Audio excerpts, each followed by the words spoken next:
Alright, gang, this is Hexy back on the map here. So we got haven't put any film or text up on the other game I started during the SCS Ardennes, but I'm going to do some filming on this one because this is sort of this is an intro from was it Schroeder Publishing and War Games. I think this system is, I don't know if it's owned by Decision Games now or not, but it's their Weltkrieg, and I know you could buy it from Decision Games.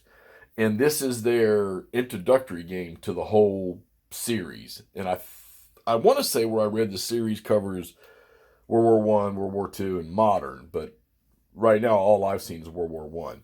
And this game has a unique system, and it's actually pretty easy to learn. And they're right, it is. The rule book's not very long for this thing here. It's maybe 12 pages.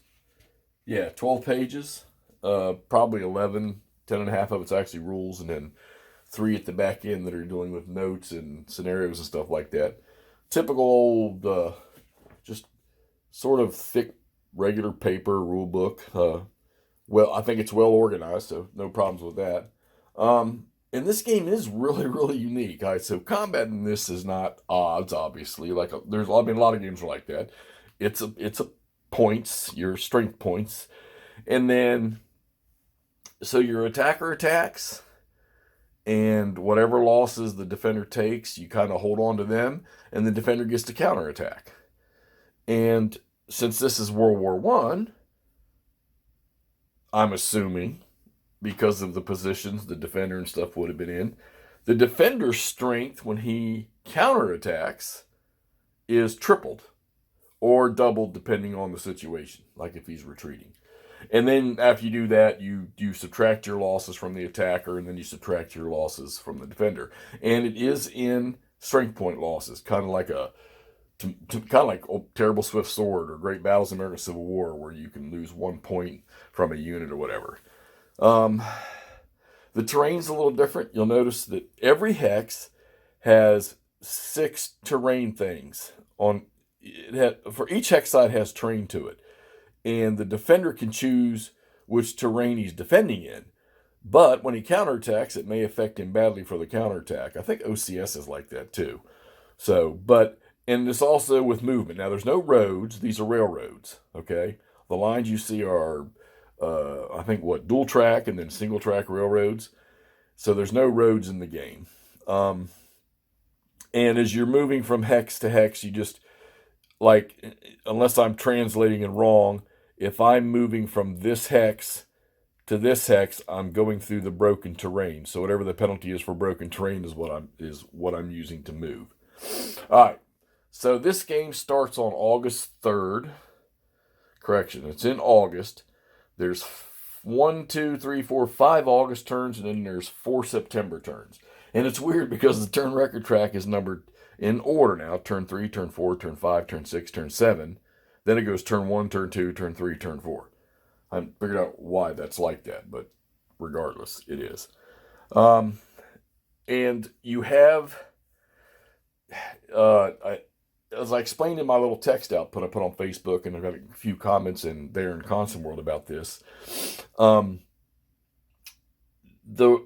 Russians were trying to force the Germans to pull troops off the Western Front, which, from what I understand, they did. But then the Germans were able to put the Russians down over here and end this conflict over here, and then redesignate their troops back to where they needed to be. I'm not a big World War One, but I understand that was the basics of this. So there's a special rule on the first 3 turns of the game, where the Russian units have to move in pretty much a straight path towards Königsberg. All right. This is the case for trying to get the Germans to pull troops off the Western Front by threatening that port up at Königsberg, and taking land in Germany, taking off the whole eastern Prussian part, taking it away from the Germans. So for those 3 turns, they have to move. Now, the idea is you want to get as many Russian units into Germany and within a certain distance of Königsberg, and then they have a chart for every infantry division you have in Germany, depending on the distance, there's so many points that accumulate. And at the end of turn 5, you'd look at a chart and it tells you for however many points you accumulated, the Germans have to bring in a certain number of reinforcements. All right. And then depending on that, you will end up giving victory points to the Russians at the end of the game. All right. So you probably have to make a little note of it somewhere. All right. And that's weird because, I mean, well, I thought it was cool. So, but they kind of gave you guidance for the Russians. I mean, you didn't really have any choice. You also have mobilization in this game.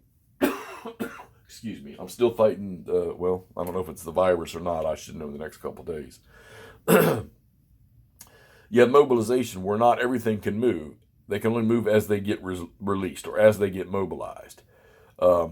Now, as of after playing the first 3 turns, everything's mobilized now. So I was not able to get but 1 stack of Russians into Germany, and that only accumulated 20 points, and I think it was you had to have more than 22 or more to force the Germans to bring reinforcements or to pull troops off the Western Front and bring them out here. I didn't. I only got 20, so it didn't do anything. Or I'm sorry, I only got 12, and it didn't do anything. Tried to fight my way in. Of course, knowing that rule, as I moved the German units as they mobilized, I attempted to move them in blocking paths so that the Russians would have to attack in order to get into Germany. And it worked. Like I say, the only place they succeeded, cavalry doesn't count.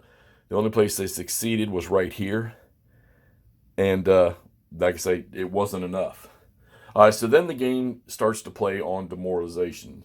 I haven't read the final rules because you get victory points off all of this stuff. But right now, the demoralization levels are 17 right now for Germany and 18 right now for the Soviet Union. And then you have supply. And the Germans start with 99 supply points, and the 2 armies for the Russians start with 50. Yeah, they start with 50 each. So, and you have to use these to attack or to counterattack, and you get a little chart up here that tells you for every 4 strength points of attacking infantry, you use 1 supply point.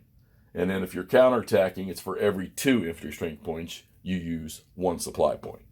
And then you just start, and of course, depending on how many hexes away you are from the supply source, it might weaken the strength.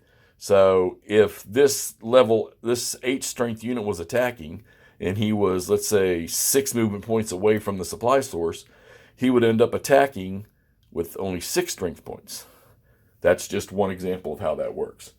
Other than that, it's pretty much move. It's reinforce, move, combat, and then it's replacement recombination. I haven't gotten to have to do any recombination yet. To do a recombining of units, units of the same type can, if they've taken losses, they can combine back into 1 full strength unit, but there has to be a headquarters in the hex with them in order to do that. And of course, it has to be of the same type, which for World War I is pretty easy. It's either cavalry or infantry in this setup here. So, and then you've got forts. All right, so we've only played through the first 3 turns. The funny business is over. So now to get on to the matters at hand, and that is either the Russians destroying the German army or the Germans pulling off a tactical dream and surrounding and cutting off an army and then maybe dealing with a second one or working up enough demoralization to have the victory points to win this thing. So, and I'll discuss the victory conditions later as I read through them. All right, but this is Der Weltkrieg. It's Tannenberg by SPW Games. Like I say, which I think now is owned by Decision Games. At least I know that's where you buy it from. And you can still buy the stuff too, so. All right, so this Hexie. This one was sent to me by Rich up in Michigan. He said I'd probably like this system, so I played 3 turns of it, and it's pretty good so far. It's pretty simple too, with some slight detail that makes it interesting. All right, let's get this thing posted so y'all can see what's going on. Talk to you soon.